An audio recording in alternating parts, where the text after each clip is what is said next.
What is up, everybody? Welcome back to another video. In today's video, we are back with another episode of Lions Latest, going through the latest Detroit Lions news. And today, it was a little bit lighter on the news front for the Detroit Lions, as today it sounds like they were just getting prepared for their joint practices and their game on Saturday for the Indianapolis Colts. So maybe more of a walkthrough day of practice, so we don't really have any notes from that. Also, there wasn't a ton of news going on with the Lions specifically for today, but there are a couple things that I want to touch on, including the Mason Rudolph talk, and I also want to talk about two of the cuts the Detroit Lions have made to get down to that 85-man roster. So let's get it started. Fired up. It's made a great decision. Great teammates, coaches, and other people who want to be Super Bowl champions. And we are. We're going to do it this year. And we're going places, because we want to go places. Touchdown, Detroit Lions!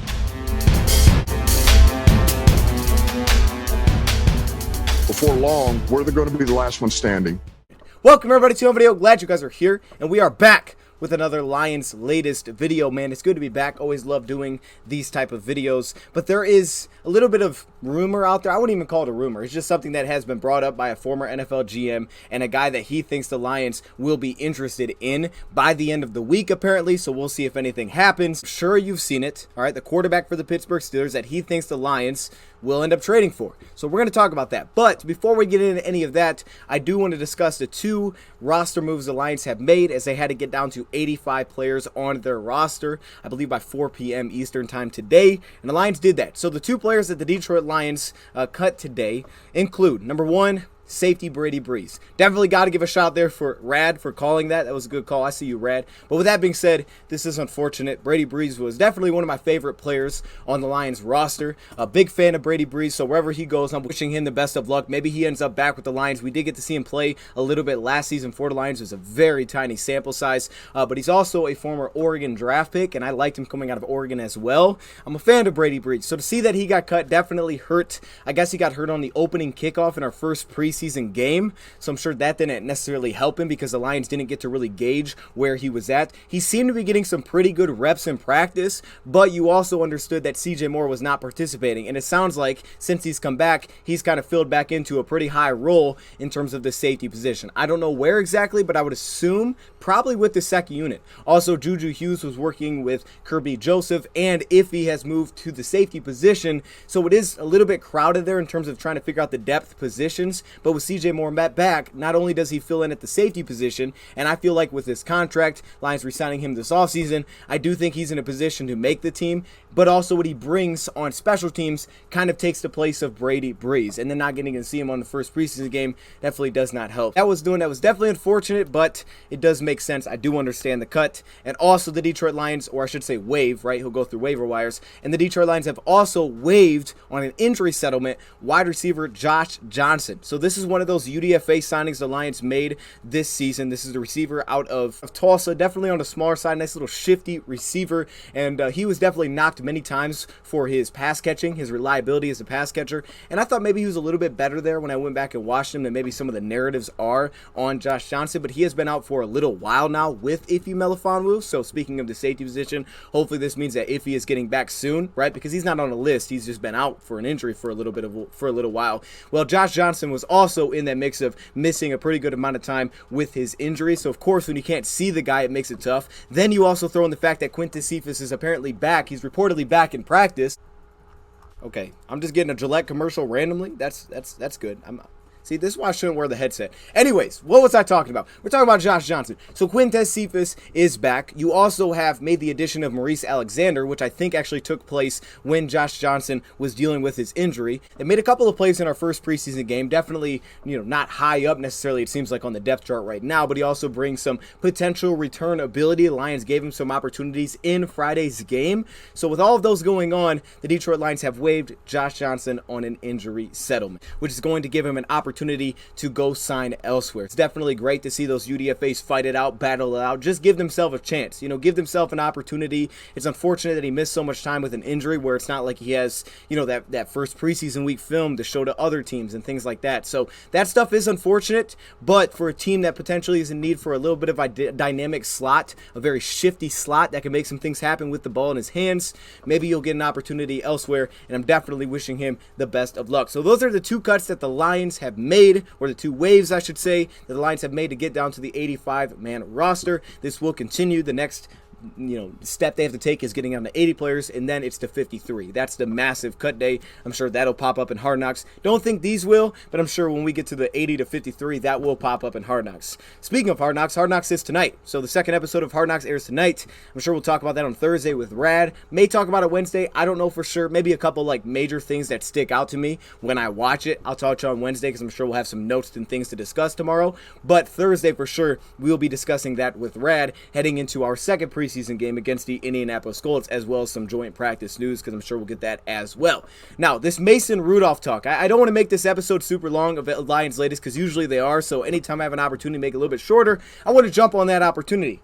But this Mason Rudolph talk, a lot of you guys have tagged me on Twitter. I always appreciate that. It's always good to see that. If I don't respond, that's not because I'm ignoring it. Usually I do see it. I just didn't get to responding. Or it's one of the things where, like this, I don't want to try to respond, via a message, because I really don't have a great answer for you. Plus, if I do that, Twitter always limits how many words I can type. So I thought I'd just talk about it. Let's talk about this Mason Rudolph talk that has been out there. If you haven't seen it, this is how it goes. So there has been a tweet that was put out there by Andrew.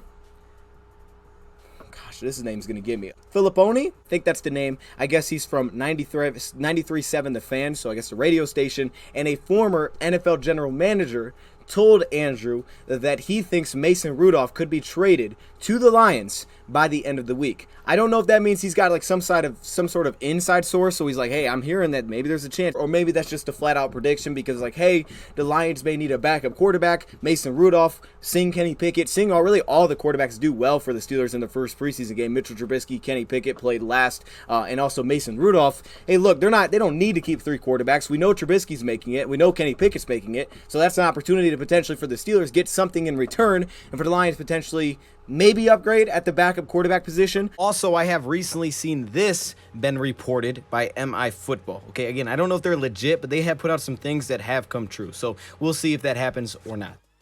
So I want to discuss and give kind of my thoughts on this whole idea. So what I had to do, of course, was go watch some Mason Rudolph because I've seen him. Of course, I watched him play us this past year, but to really focus on Mason Rudolph and what he is about. He's a pretty young player. He's a 27-year-old quarterback that was drafted back in 2018 out of Oklahoma State. He was a third-round pick.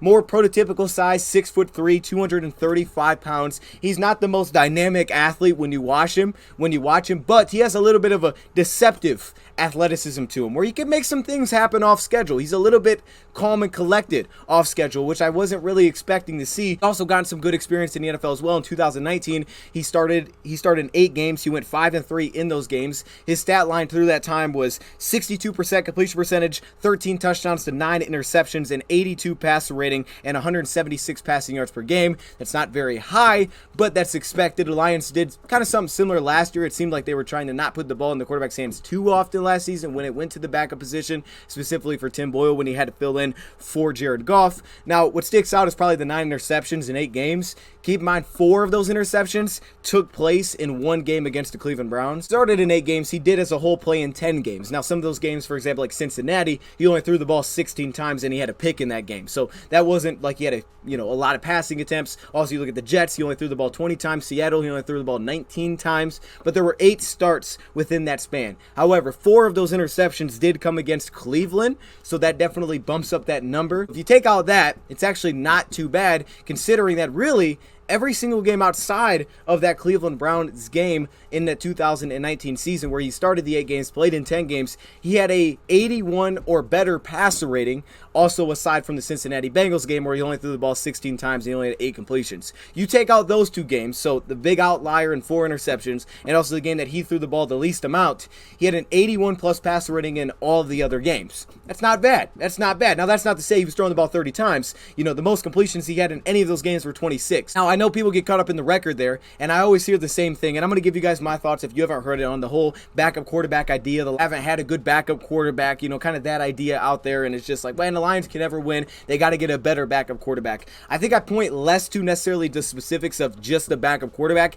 and more to the issues of the team that the Lions have had, right? I mean, you have guys like Chase Daniel, didn't win a single game with us when he had to step in for Stafford after he got hurt, you know, in the first half of the season, didn't win a single game with us, yet he still continues to get deals, yet he beat us. On Thanksgiving, the guy beat us. He continues to get deals as a backup quarterback. He just signed with the LA Chargers, right? So clearly it was a downgrade when he had to come in, but I also think it spoke more to where the team was at, is that when that injury took place, the Lions, not only were they losing, they were almost non-competitive in those games. Now, what's nice is I think, especially towards the end there, because that's when we saw Tim Boyle have to step in, the Lions showed that they could still be competitive with a backup quarterback. Did they win? No, but Cleveland, the guy had 77 passing yards for Tim Boyle. This is his first game. Remember, he missed most of the season at that point with an injury, so he just got back to practicing, right? So he was there for basically a week, came in, threw 77 yards. It was not a very good preseason debut, but they really didn't put it in his hands very much. They very much so lean on the run game in a bad weather, and they still had a shot to win the football game. Even though it was ugly, they still had a shot to win against Cleveland, losing 13-10. Then you also had the Atlanta Falcons game, which I thought was the best game of the 3 that he actually really played in last season. And the Falcons, it was a much better game. It still wasn't the prettiest, but we did have an opportunity to win the football game. It was really one bad decision towards the end. He made one bad read, zone versus man. He threw a pick, and the Lions lost right there. Again, it still wasn't pretty, but the Lions did have an opportunity against a bad Atlanta Falcons team. And then the Seahawks game was just bad all around. I mean, it wasn't, you know, he made some plays in that game, but he also had some very bad decisions, some very bad choices in that game. At the same time, we also gave up 51 points. Some of that's the offense putting us in a bad spot. Also, some of that is you give up 51 points for really not beating anybody. Our run defense was awful. We were getting killed in that game. But I don't necessarily subscribe to the idea that we can't win with our backup quarterbacks at all. Like, there's no chance. I do think that we could win. Our supporting cast just has been pretty much so bad to the point that not only does it make the quarterback look worse, but at the same time, those guys look much worse because we can't win when they come in. That's I mean, there is a drop-off, but sometimes we're not even looking competitive when we have a backup quarterback in the game. And that just kind of speaks to where we've been. I mean, the Steelers win with everybody. You put any quarterback in there, they find a way to be competitive. It may not be pretty. Mason Rudolph went 5-3. I know that's what's going to stand out, but it's like, hey, they're winning with every quarterback they put in there because they have a good team. They have a good foundation. They know what they're doing, and they can adapt to the pieces that they do have. Statistically speaking, his numbers in that 2019 season were better than the numbers that David Blau put up when he had to start, you know, back when Stafford was injured in 2018, and they're also better than the stat line, of course, that Tim Boyle put up this past season. Smaller sample sizes, but it is better stat line than what those two guys put up. And as we said, he played pretty darn well in his first preseason game. So I had to go watch the player. I don't see his preseason game. I watched him against us this past year just to see, you know, kind of what the player is about, because I didn't really have a great sense of what the player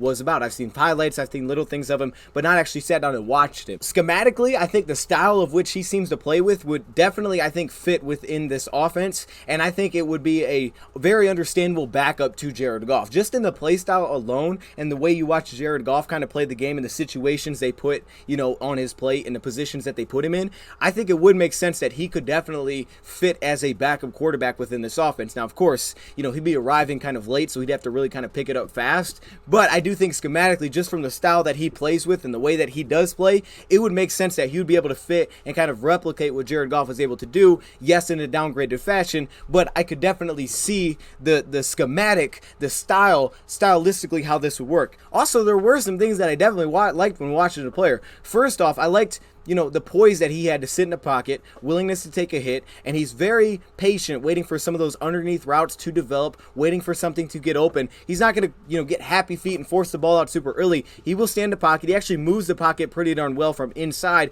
and at the same time, I like how patient he is, willingness to take a hit, find his checkdowns. He really has a really good sense of where the checkdowns are, where the ball needs to get to go to at the last second. But I love his, you know, kind of patience within there, and he actually has a little bit of a knack for kind of avoiding crisis. For example, a bad snap. You know, what do I do there? How can I make something happen with my legs? As I said, he's not the most dynamic athlete, but there was even the game against us where he's rolling out, and he makes a couple guys miss, and he flips the field, runs the other way, picks up a 20-plus yard game. Like, that's a little bit of kind of just a knack to have. He may not be the best athlete, but he just kind of had that sense to make this happen on the fly and pick up some good yard. Also, I like when he, is looking downfield and passing the football. I love the way that he moves defenders, not just with his eyes, but also with everything else, with the shoulder fakes, the pump fakes, everything like that. He does a really nice job moving defenders in the secondary, but also at the linebacker position underneath to get guys open. All right, and I started to really sense that with Jared Goff, this past year, especially towards the second half of the season, how he was doing that to get guys open. So I can kind of see how this would make sense. Spot plays trying to get over top, specifically on the sideline. I love the fact that he gives his guys an opportunity. He will give his guys a chance at the third level. He'll put some air under the passes. He'll give his guys a chance to make a play. And specifically, if he goes out there pre-snap, he gets man-to-man coverage, right? He'll move the safety pre-snap, post-snap like Goff would do, but at the same time, he's going to give an opportunity to go up there and make a play. Now, sometimes it's like, hey, put it where our guy can get it and no one else. It's just one of those things like, hey, if he can't get it, it goes incomplete. That seemed to be a spot where things could get kind of dangerous because he definitely also at times gave the defenders a chance to make a play as well, but he would put it up there. There wasn't that fear to take a shot over top. And I loved, again, how he kind of seemingly waited for routes to develop, right? He wasn't, super trigger happy, and I think that's also being a part of the environment that you're in. You're a little bit more patient, and you kind of develop that with the Steelers. That showed up versus, sometimes in our situations where people are always trigger happy. There's like, I got to get rid of the football or I'm going to get hit. With a better offensive line, that shouldn't be the case, right? Last year, that definitely was the case at times, for sure. I thought he had a pretty nice feel on the game. Now, he is, again, like Jared Goff would say, he is an absolute timing quarterback. And I feel like, in a sense, every quarterback is a timing quarterback, but he is absolutely that in terms of that's where he's going to find success. Outside of that, you may not always get the success. Yes, can he be a little bit creative with his legs? Can he move defenders? Yes, but it really does come back to timing, specifically when it comes to his accuracy. His accuracy, people knock on Tim Boyle for his accuracy.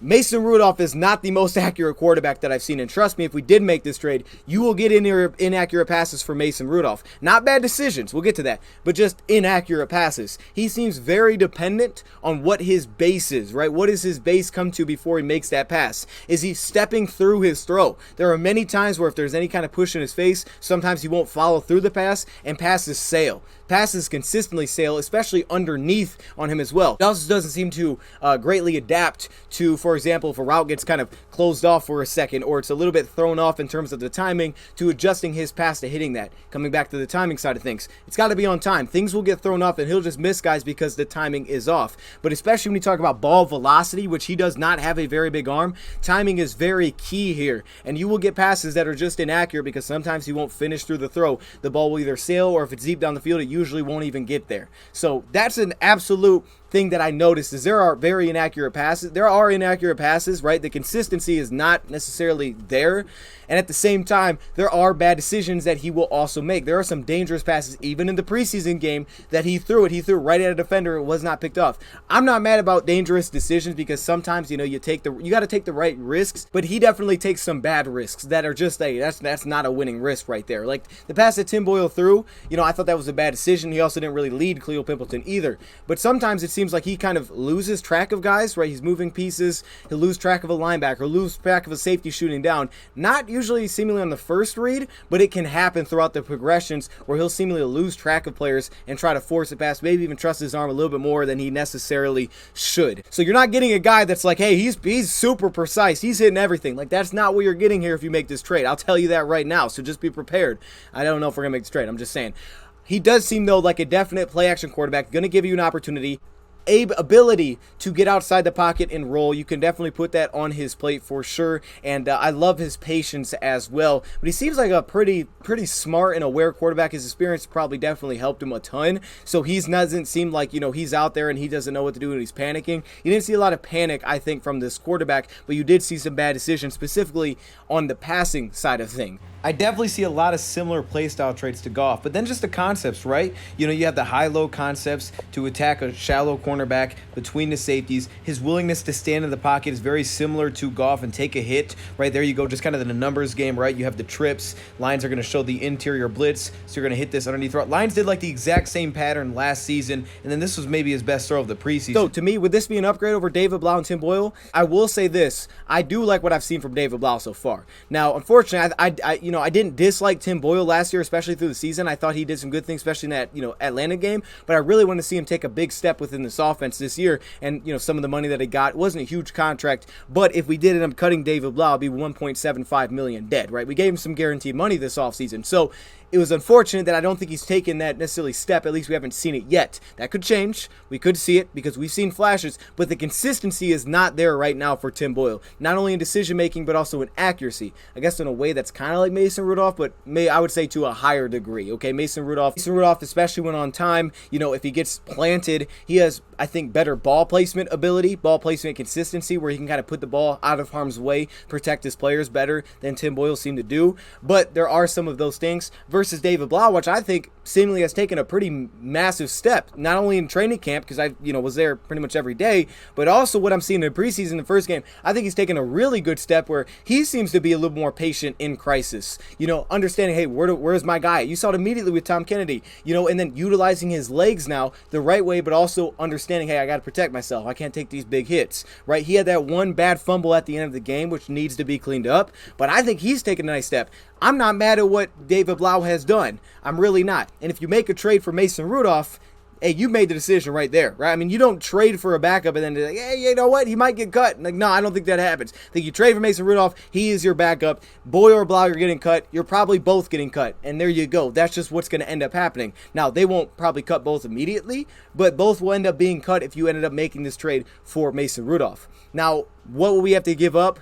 First off, cap-wise, we would be able to afford it. This is the last year of his deal, so his cap hit is higher this year, but we would financially be able to support it. However, when you get into, what you have to give up, some people are thinking a 4th or 5th round pick. I would struggle giving up a 4th round pick for Mason Rudolph. All right, think about Gardner Minshew brought back a pick number 198, okay? I don't think I'd be giving up the 4th round pick, a 4th round pick for Mason Rudolph from what I've seen. I don't see it as like some sort of massive upgrade where I'm like, dang, I'm just looking at it and saying, look, he's just a completely different net level. I didn't take that away because I've seen some really nice things from David Blau. And I don't know where the Lions' trust is at. I guess this would tell a lot because last year they did not trust Blau, right? They did not trust him at all, seemingly. But this year, from what he's been doing, I really am liking what I'm seeing for David Blau. I don't have an issue with the guy. Tim Boyle needs to show me some consistency because I just haven't seen it yet. I'm not giving up on him. I just need to see it. He's had his bad moments, too. He's had very bad stretches, okay? And it's not going to immediately fix it as, hey, you got Mason Rudolph, you're winning games now. If your team is bad, we're not winning games regardless. That's been the issue with us. A couple of other things to keep in mind with this trade idea, that this would be more leaning towards this season because, again, keep in mind, he is not under contract after this year, and it's very possible that the Pittsburgh Steelers would let him become a free agent after this season. So you could potentially just go sign him after this year if you like Mason Rudolph, if you like his film. You could always go after him this year because either way, if you did make a trade for him, you're going to have to then re-sign him after the season if you like him as a backup for long-term, being a 27-year-old. I don't see necessarily that the Lions will be looking at, yeah, he's got potential to start down the road, but as a potential backup. And I think Goff will end up being the guy for the Lions. So if that potentially does become the case, this could end up being like your long-term backup for Jared Goff. He could continue to develop within this offense that I think is pretty similar in terms of just the play style. So I can understand that with the Detroit Lions and looking at it that way. But again, you're going to have to pay him. And keep in mind, if you are giving up, say, a 4th, 5th, whatever the pick is this year's draft, or maybe next year's draft, right, that's a pick that's under contract for 4 years versus Mason Rudolph, who you're having to pay after this year. That pick is under contract for 4 seasons for you, right? So there's also that to keep in mind. However, there also is a side of the Lions do understand that they have to win football games. And if they think this gives them a better opportunity to win football games, if Jared Goff is missing a game for whatever reason, because there's a lot of ways that you can miss it now, if that is the case, the Lions understand they need to win football games. Dan Campbell was clearly aware of that, saying, hey, if we start 0-3, I'm going to be getting run out of town. I mean, he's just saying that, but at the same time, it's the truth. You do need to win football games. Hard Knock stuff is great, but if you're not winning games, doesn't really matter. Lions understand if you're going to have, free agents that are going to want to sign here after this year because your cap space does open, winning is going to be a very big part of that. If you are terrible this season, it's going to be hard to lure some free agents in. But if you are a playoff type of team this year, which I think the Lions can be, and I think they will be, and I think the Lions believe that they can be that this season, now you get interest from free agents to sign these short-term deals like the Rams did that Brad Holmes with to be interested in taking that, short-term deal where you have cap space open and they can come in and say, hey, we have a chance to compete and go win here just like they did in LA. So this guy specifically, I don't think he's far and away better, but I do think from what I've seen, and I don't think I've seen enough, I'd have to go back and watch his 2019 stuff, I do think that I think he'd be an upgrade. I think he would be an upgrade. I think stylistically he would fit within this offense. So I think he would be an upgrade. I would say that. But I am intrigued to see what b.godl brings. Quarterbacks are going to get cut. If Carson Strong gets cut, you know me, I'm a huge Carson Strong guy. I would sign him. I would throw him on the practice squad. He didn't play in his first preseason game. I'd throw him on the practice squad. We don't have really a guy lined up to do that. Someone will. I would do that. We did that with Montez last year. I'd throw him on the practice squad and then go whoever, my backup is, whether that's, Boyle or blah, whatever they decide to do with that. I'd be cool with doing that. Lions can have their tabs on multiple guys, not just Carson Strong. I'm sure there's other guys that are going to get cut because, teams don't keep 3 quarterbacks usually coming into a year. So guys are going to be available. And there are guys out there that I think are going to come available that I do like. But with that said, I don't think this is super far-fetched. I understand the idea behind it for both sides. So I'm curious to see if this did happen. But I know there's narratives like, either Mason Rudolph's completely terrible, or there's the narrative that, our backups are so bad that this guy is like way above. I don't think that's the case, but I do think he is a step up from our backup quarterbacks. So with that being said, let me know your thoughts in the comments below. Thank you, Prop, for watching. We're going to visit the Roquan Smith thing at some point, probably unless he gets a deal, because I've been starting to just look into that, just kind of the idea of it. I started watching Roquan Smith film. He's a good player. He is a good player. PFF didn't love him, but he is a good player. So with that being said, thank you, Prop, for watching, and I'm out.